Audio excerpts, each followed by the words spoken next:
तर आपण हे दृश्य बघतोय यावेळेस मुख्यमंत्री एकनाथ शिंदे उपमुख्यमंत्री देवेंद्र फडणवीस यांनी अजित पवारांविनाच कोस्टल रोडचा आज उद्घाटन केलेला आहे।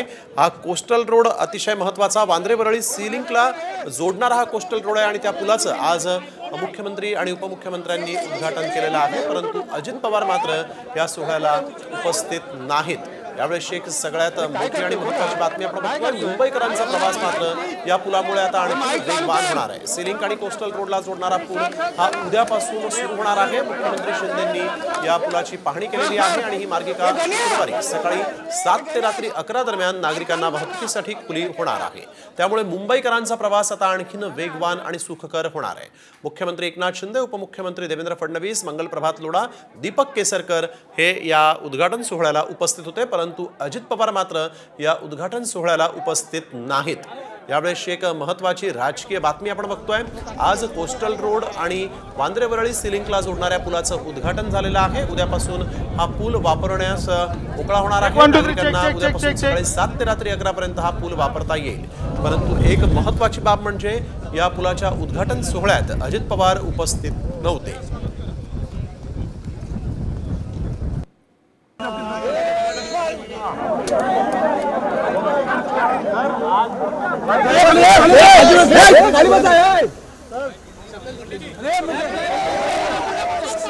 मुख्यमंत्री एकनाथ शिंदे यांच्या हस्ते फीत कापून या पुलाचं उद्घाटन झालेलं आहे।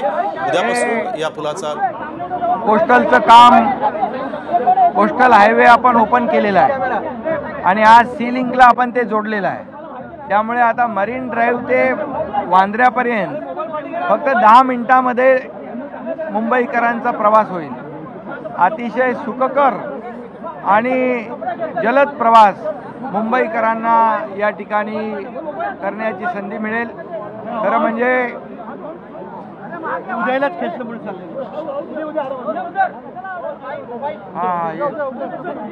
अरे तुझा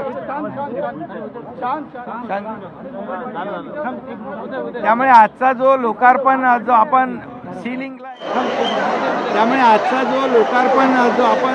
सी लिंकला हे जोडतोय, यामुळे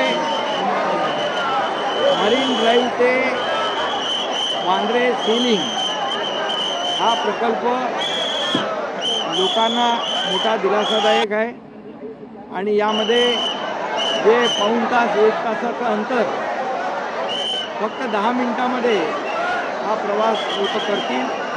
त्याच्यामुळे लोकांचा वेळ वाचेल, इंधन वाचेल, प्रदूषण कमी होईल, त्यांची एफिशियन्सी वाढेल, कामाची गती वाढेल आणि घरी देखील ते जास्त वेळ देऊ शकतील। त्यामुळे मुंबईमध्ये हा कोस्टल जो आहे हा गेम चेंजर प्रकल्प या ठिकाणी पुढे जातोय।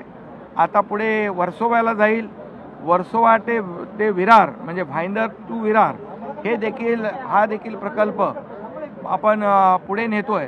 त्यामुळे भविष्यामध्ये मरीन ड्राईव्ह म्हणजे मुंबई ते वर्सोवा हे जे काय 2-3 तासाचं अंतर फक्त 40 ते 50 मिनिटावर आपण पार करणार आहोत।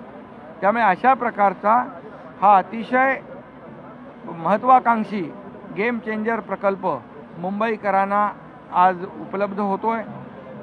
खरं म्हणजे आमचं सरकार महायुतीचं आल्यानंतर मुंबई आम्ही फोकस केलं।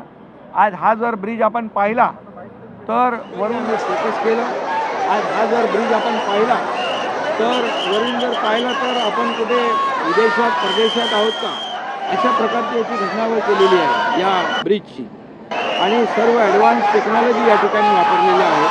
हा मोठा जो काही आपण हा आर्क पाहतो तो देखील तयार करून इथे असेंबल केला आहे, म्हणजे जलद गतीने काम होण्यासाठी हे आपण केलं आहे। कोळी बांधवांची देखील मागणी होती, नेव्हिगेशन स्पॅन त्यांचा 75 मीटरचा होता, तो त्यांना 150 मीटर पाहिजे होता, कारण ह्या पावसामध्ये वादळामध्ये बोटी एकमेकांवर। स्थानिक भूमिपुत्र जे आहेत आगरी कोळी बांधव त्यांना देखील या प्रकल्पामध्ये न्याय दिलेला आहे आणि म्हणून सकारात्मक भूमिका घेऊन काम करणारे आमचं सरकार आहे।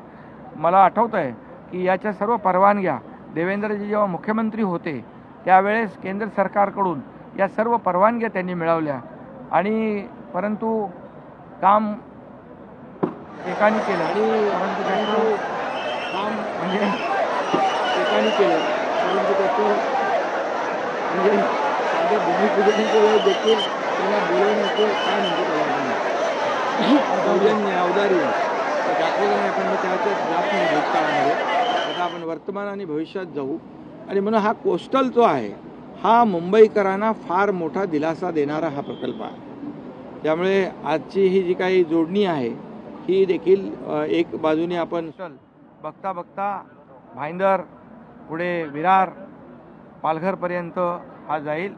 आणि हा महत्त्वाकांक्षी प्रकल्प जो आता आज आपण वाढवणला मोठं जे आदरणीय प्रधानमंत्री महोदयांच्या शुभ हस्ते एक जगातलं टॉप 10 मधलं बंदर, देशातलं नंबर 1चं बंदर होतं आहे, त्याला देखील हा